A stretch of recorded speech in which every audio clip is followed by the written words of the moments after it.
Ano? Tingnan natin. Wag! Huwag na. Masuran. Wag! Yan o. Ano ito kakabit?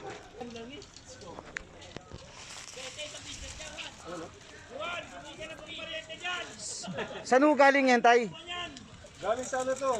Parang naanod papunta. Diyan sa Rusi na punta to eh. Kukuha tayo ito ng sasakyan eh. Hindi, baka bantayan dyan security. Okay na? Security.